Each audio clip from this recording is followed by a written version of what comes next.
Hello everyone. इस video में हम लोग 5 ऐसी इम्पॉर्टेंट चीज़ें देखेंगे जिसको लर्न करने से हम लोग प्रीलिम्स और मेंस दोनों में बहुत अच्छा स्कोर कर सकते हैं।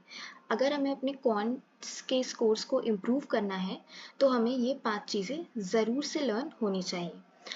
तो इसमें पहली चीज़ है टेबल्स फ्रॉम 1 to 30। मैंने यहाँ पे 12 से लेकर के 30 तक की टेबल्स नोट डाउन कर रखी हैं बिकॉज 1 से 11 तक की टेबल सबको लर्न होती है जर्नली, तो मैंने वो नोट डाउन नहीं की है। अगर आपको नहीं लर्न है तो आप वो लर्न कर लें, बाकी टेबल्स यहाँ पे नोट हैं, आप लर्न कर सकते हैं। एंड अगर आप पूरा 30 तक का नहीं लर्न कर पा रहे हैं तो 20 तक तो लर्न करना बहुत इंपॉर्टेंट है।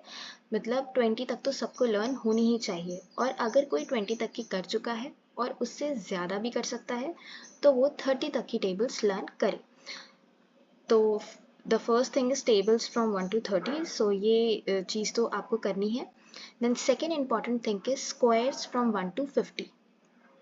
1 से लेके 50 तक के स्क्वायर्स आपको लर्न करने हैं, जो कि यहाँ पे सारे स्क्वायर्स नोट डाउन हैं, आप लर्न कर सकते हो।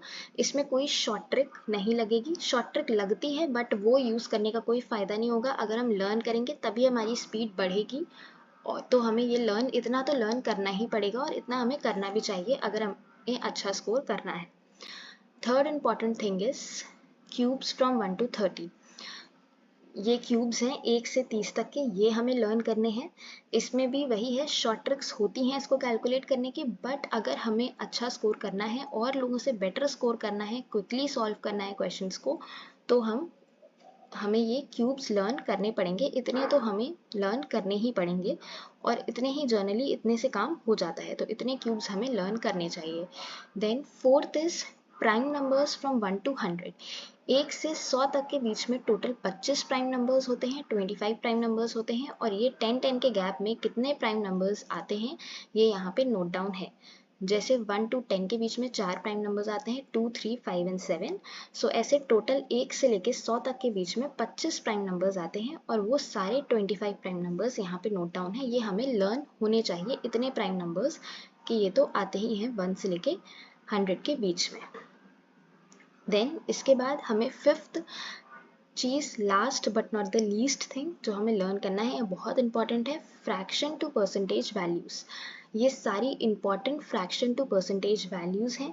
इसके अलावा और कोई वैल्यू ऐसी नहीं होती है जो एग्ज़ाम में हमें देखने को मिले। अगर हमने इतनी वैल्यूज़ लर्न की हुई हैं तो हम ईज़िली एग्ज़ाम में अच्छा परफॉर्म कर सकते हैं। ये वैल्यूज़ हमें लर्न करनी ही चाहिए इतनी, और इसके अलावा और कोई वैल्यूज़ आज तक मैंने तो नहीं देखी है, बट स्टिल ये आपको अच्छे से लर्न होनी चाहिए। अगर आपने इतना कर लिया then you are done, means you can score good. So ये वो सारी वैल्यूज़ हैं जो एग्ज़ाम में आती हैं, ये हमें लर्न करनी चाहिए। So this is fraction to percentage values.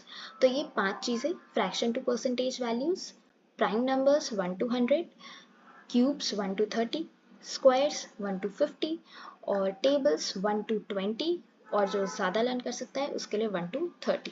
इतनी चीज़ें हमें अच्छे से लर्न करनी ही चाहिए, और सिर्फ लर्न ही नहीं, हमें जो है डेली इनका रिविजन भी करना चाहिए ताकि ये हमारे प्रैक्टिस में बने रहें, और हम और अच्छे से इसको हमारे माइंड में ये स्टोर हो जाएं। डेली अगर हम रिवाइज करेंगे तो और अच्छे से हमारे माइंड में स्टोर रहेंगी, और हम कभी भी इसे नहीं भूलेंगे। तो ये बहुत इंपॉर्टेंट 5 चीज़ें हैं जो अपने क्वांटिटेटिव एप्टीट्यूड, जो एक सब्जेक्ट है जो बैंक एग्जाम्स में आता है, उसकी प्रेपरेशन स्टार्ट करने से पहले हमें डेफिनेटली ये 5 चीज़ें लर्न करनी ही चाहिए। बिकॉज हम अपने आई थिंक 50% स्कोर तो सिर्फ फास्ट कैलकुलेट करके ही इम्प्रूव कर सकते हैं। सो अगर हमें कैलकुलेशन फास्ट करनी है, अपने स्कोर्स को इम्प्रूव करना है, तो कुछ चीज़ें हमें लर्न करनी पड़ेंगी, और यही वो 5 इंपॉर्टेंट चीज़ें हैं जो हमें लर्न होनी चाहिए, और ये एग्ज़ाम्स में बहुत रिपीटेटिवली यूज़ होती हैं। सो this is all about this video. Thank you so much for watching.